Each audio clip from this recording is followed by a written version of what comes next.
Hello everyone, welcome back to another Star Wars figure review. Today we're going to be taking a look at a pretty cool figure that I just recently picked up. Before I get into it, I want to tell you guys that this is more of a display piece. It's not a figure that I would recommend buying for small children. Definitely something that you should buy if you're a collector and you want to display this guy. And it is the 300th edition Boba Fett figure. Very, very cool. And obviously, before I get too far into this guy, we are indeed going to take a look at the packaging that he comes in. So here is his box. Got a nice image of Cloud City in the background. It's going to be kind of hard to see from the glare. 300th figure, Boba Fett with rocket firing backpack. Little glimpse of the top there, just got the same basic gist there. Very nice image of Boba Fett on the side. And the bottom, just kind of whatever. Got a little picture of some of the other figures that are available, and a deal on Boba Fett, which I'm going to read to you. Pretty short. The galaxy's most infamous and dangerous bounty hunter, as well as its most expensive. Boba Fett is a stoic hunter who is feared throughout the universe, and for good reason. An intimidating presence whose background is shrouded in mystery. Boba Fett furthers his mystique by masking his true identity behind modified Mandalorian armor. So again, there's a good look at the packaging. Again, nothing too special. Now let's go ahead and get on to the figure itself. I'm going to go ahead and take him off of his stand here. And here he is in all of his glory. I'm going to go ahead and start off by giving you guys a good look at the helmet, which very good sculpt on the helmet.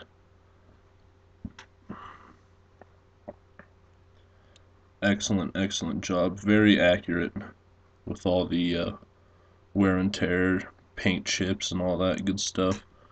The rangefinder does indeed move, so you can have him like that, or I just kind of prefer to have it standing up. There are a couple of things I don't like about this figure, however. For example, the backpack, it slides down onto his back, so if for any reason you wanted to take it off, well, now you got this huge, just odd looking deal going on back there. So that's kind of weird, and I really don't like the cape either. Just not real huge. I do respect that it's cloth, and you got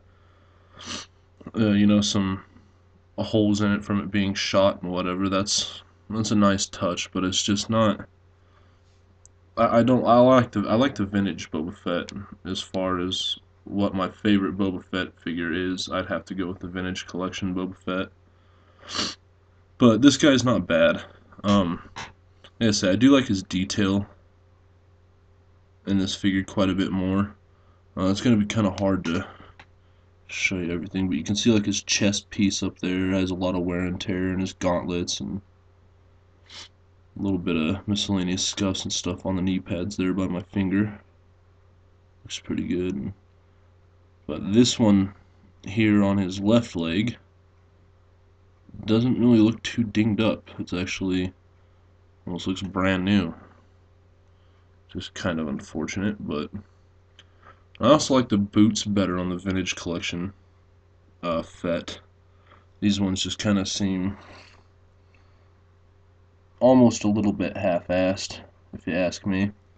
But yeah, what can you do? You got a nice little blaster pistol here in the holster, which I'll go ahead and take out and show to you. Fortunately, it is just a solid color, so you got nothing real special going on there. Just a little blaster pistol. But it does slot very nicely into the holster, as you can see. nice and loose fit. It's loose enough to where you don't have to hassle with it to get it in the holster, but it's um, tight enough to where you don't have to worry about it falling out and losing it. It's got all these nice little miscellaneous pockets and stuff on the side. They don't open. They're all just kind of molded into his belt. But give you a good look at those. The cape is made out of a really good material. It just um, I don't I don't really care for the cape. And it feels like that brown stripe on there is like spray painted on because it's got a really weird texture just along that stripe. Everything else feels fine, but that stripe it feels like it was like spray painted on, which I don't like. Um, they did a good job on the Mandalorian skull logo there. So, I mean, it is a very well detailed figure. Just definitely not my favorite Boba Fett. I do like the overall presentation of the figure. It looks very great in packaging and very great like on a display stand. But like I said, I really kind of grew on the vintage collection Boba Fett. So when I got this guy in the mail, I was kind of like, okay, right on, I guess. You know, I could see myself maybe if I ordered this and got it before the vintage collection, I would have been a lot more psyched about it. But now that I've gotten the vintage collection Boba and then received him later, um, just the vintage collection makes this guy kind of look like crap. Articulation is little or nothing. He's got a swivel head, although I mean, you can barely move it around. Swivel shoulders, which I've also found really can't move around too much. A swivel waist, which is like the thing that moves around the most on this figure. You can get a good 360 degrees out of that. And swivel hips, and that's all he's got for articulation. Or no, it looks like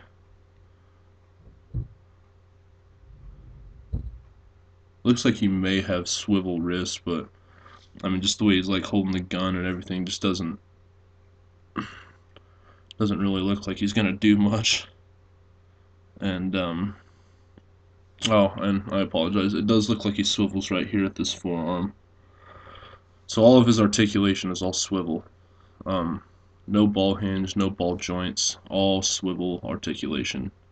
So like I said, I wouldn't get this for a kid just because you really can't get this guy into a whole lot of poses. I mean, this is how he comes out of the box, holding his rifle like that. So you really can't expect to do much as far as posability with this guy. But he definitely is a pretty cool looking figure. Not my favorite, not my favorite Boba Fett by any means, but definitely a good collection piece. And if you're looking to get a Boba Fett for your collection, which you only plan on displaying, then I would recommend this guy just because like I said, he does look really good if you were to set him up on a display stand. And I got him standing next to Django. So I mean, like I said, he looks really great displayed, and that's about all I would really recommend this figure for. Um, and it's mainly because that big slot in the back when you take his jetpack off.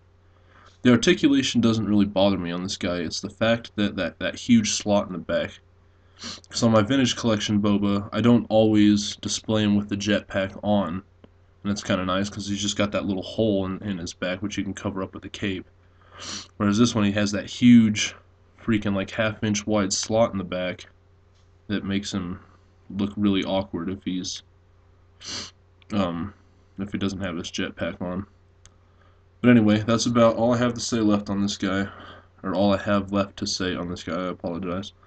So go ahead and swing him around, get one last good look at him. Okay, and anyway, everybody take her easy, and may the force be with you all.